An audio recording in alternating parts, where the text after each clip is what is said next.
ঘরেই যে এত সহজে এবং একদম পারফেক্ট ম্যাঙ্গো স্টিকি রাইস তৈরি করা যায় না দেখলে বিশ্বাস হবে না, এবং সেটিও আমাদের দেশে উৎপাদিত বিন্নি চালের সাহায্যে। ভিডিওটি দেখার মাধ্যমে আপনারা সহজেই বিন্নি চাল দিয়ে হুবহু থাইল্যান্ডের মতো ম্যাঙ্গো স্টিকি রাইস তৈরি করতে পারবেন। আমি যে পরিমাণ ম্যাঙ্গো স্টিকি রাইস তৈরি করেছি তাতে কিন্তু 2-3 জন অনায়াসে খেতে পারবে। এর জন্য প্রথমেই ভাত রান্না করা যে কাপ, তার 1.5 কাপের মতো সাদা বিন্নি চাল খুব ভালোভাবে ধুয়ে কমপক্ষে 1 ঘন্টার মতো ভিজিয়ে রাখতে হবে। পারফেক্ট স্টিকি রাইস তৈরি করার জন্য এ পর্যায়ে চালটা ভিজিয়ে রাখা কিন্তু খুবই গুরুত্বপূর্ণ। এরপর আমরা স্বাভাবিক যেভাবে ভাত রান্না করি সেভাবেই রান্না করে নেব। এ সময় কিন্তু চুলা হাই হিটে দেওয়া যাবে না, মিডিয়াম হিটে রেখে রান্নাটা করে নেবেন। ভাতের পানি সম্পূর্ণ যখন শুকিয়ে আসবে তখন এর ভেতরে আগে থেকে তৈরি করে রাখা 1/2 কাপ কোকোনাট মিল্ক বা নারিকেলের দুধ এবং স্বাদমতো অল্প একটু লবণ দিয়ে মিশিয়ে নেব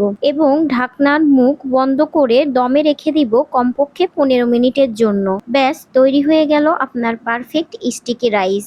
এর জন্য কিন্তু আপনার কোনো নামি দামি ব্র্যান্ডের সুশি বা স্টিকি রাইসের দরকার হবে না। এবার তৈরি করে নিব ভীষণ মজার কোকোনাট মিল্ক সস। এই সসটির কারণেই কিন্তু ম্যাঙ্গো স্টিকি রাইস খেতে এত মজা লাগে। এর জন্য চুলায় পাত্র বসিয়ে পাত্রে দিয়ে দিব আগে থেকে তৈরি করে রাখা 1 কাপ এবং 1/4 কাপ কোকোনাট মিল্ক। আপনারা যদি 1 কাপ চালের বানান তাহলে এই কোকোনাট সস তৈরি করার জন্য 1 কাপ কোকোনাট মিল্ক ব্যবহার করবেন। আরও যোগ করেছি 1 টেবিল চামচ চিনি, অল্প একটু লবণ স্বাদ মতো, 1 টেবিল চামচ কর্নফ্লাওয়ার পানি দিয়ে গুলিয়ে দিয়ে দেব। এরপর যখন ফুটতে শুরু করবে এবং কিছুটা ঘন হয়ে আসবে এ পর্যায়ে আমি স্বাদ বাড়ানোর জন্য 1 টেবিল চামচ গুঁড়া দুধ ব্যবহার করেছি। আপনারা চাইলে নাও দিতে পারেন, কোনো সমস্যা নেই। এরপর আরেকটু জাল করার পর যখন ভিডিওর মতো সসের ঘনত্ব চলে আসবে তখন চুলা অফ করে দিতে হবে, কারণ ঠান্ডা হয়ে গেলে কিন্তু আরেকটু ঘন হয়ে যাবে। এদিকে ভিডিওতে